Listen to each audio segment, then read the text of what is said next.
कभी समंदर के किनारे खड़े होकर सोचा है? उसकी लहरें आती हैं, चुपचाप रेत को छूकर चली जाती हैं, पर उसकी गहराई में क्या छुपा है? शायद डूबे हुए जहाज, बिखरे हुए खजाने, या कोई ऐसा रहस्य जिसे समंदर ने सदियों तक अपने में समेट रखा हो। स्कॉर्पियो लग्न वाले लोग ऐसे ही हैं, बाहर से शांत, अंदर से एक उबाल। उनकी चुप्पी में छिपे हैं अनकहे सवाल, अनजाने डर, और वो ताकत जो दुनिया ने अब तक नहीं देखी।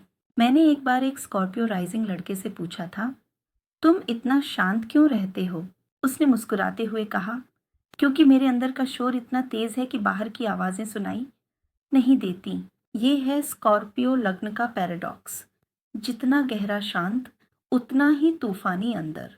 ज्योतिष में स्कॉर्पियो यानी वृश्चिक लग्न का स्वामी है मंगल, मार्स।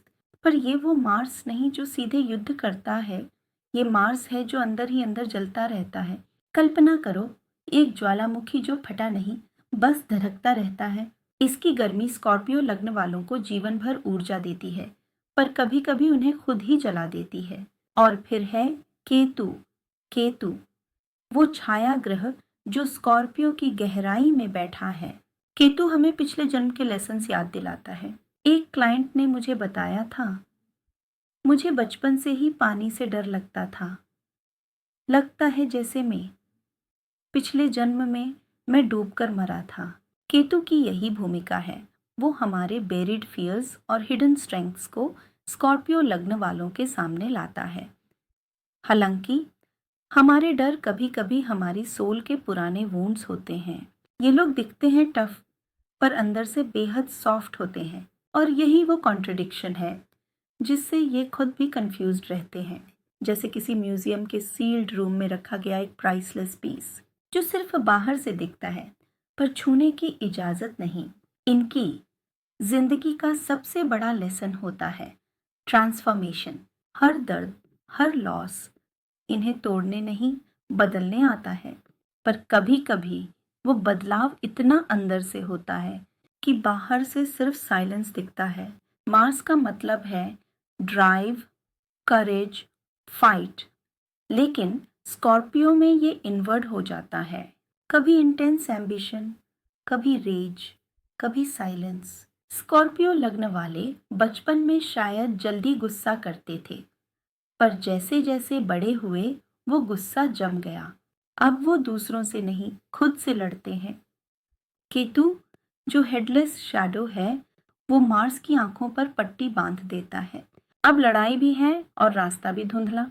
6th हाउस, मेष राशि, और मंगल उसका स्वामी होता है।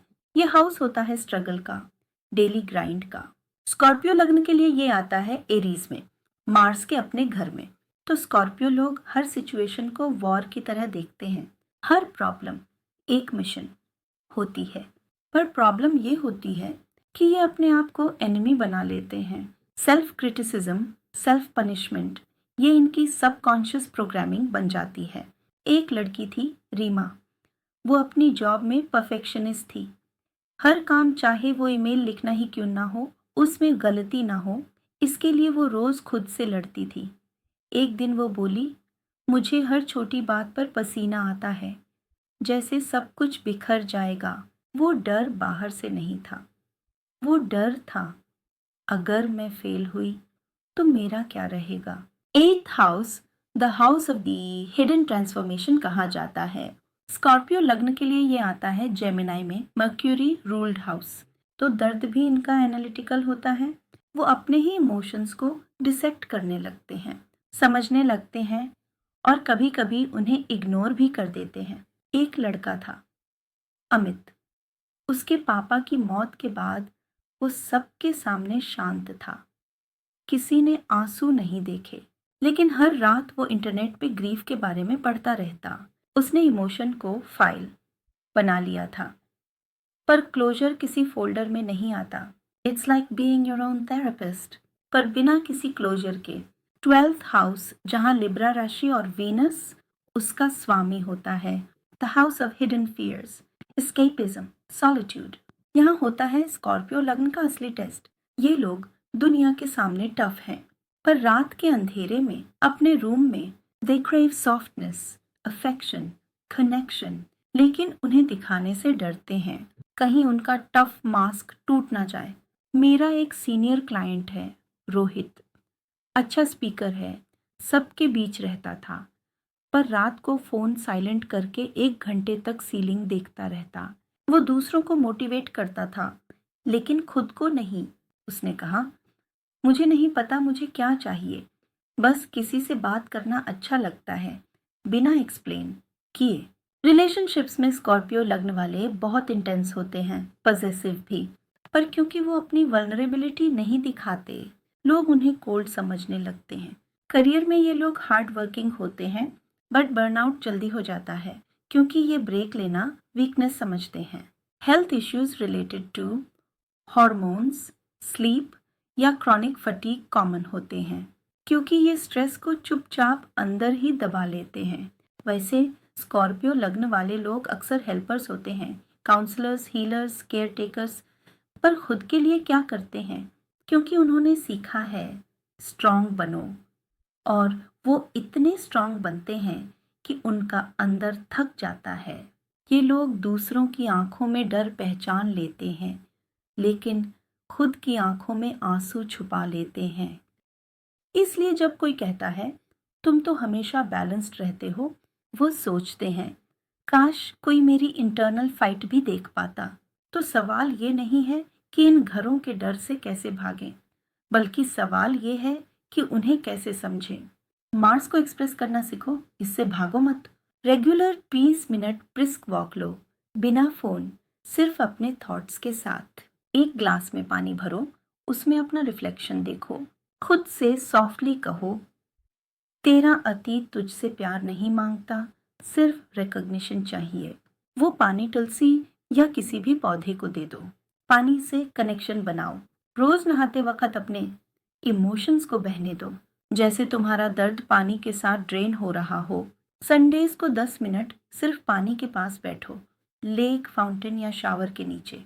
केतु तब शांत होता है जब उसे नोटिस किया जाता है, बिना डर के। हर शुक्रवार एक फ्रेश फूल अपने पास रखो, दिन भर उसे टच करो, और दिन खत्म होने पर उससे कहो, तू आज मेरे साथ था।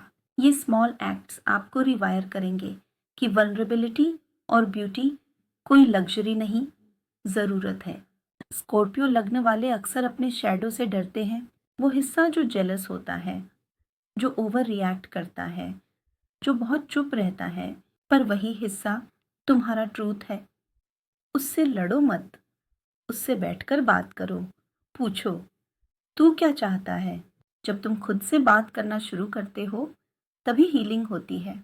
अगर आप स्कॉर्पियो लग्न हैं तो याद रखें, आपकी कहानी का हीरो वो नहीं जो हमेशा स्ट्रांग दिखा, बल्कि वो है जो बर्न होने के बाद भी फिर से खड़ा हुआ। आज से अलाउ करें, खुद को थोड़ा सॉफ्ट होने दें, खुद को थोड़ा ह्यूमन होने दें, क्योंकि जब आपका अंदर का समंदर शांत होगा, तभी उसकी गहराई में छुपे पर्ल्स दुनिया देख पाएगी।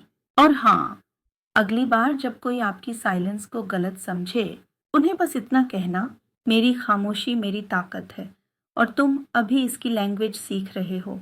सुनने के लिए आपका दिल से धन्यवाद। अगली बार हम एक नए सब्जेक्ट के साथ फिर से मिलेंगे। तब तक अपना और अपने आसपास के लोगों का ध्यान रखें।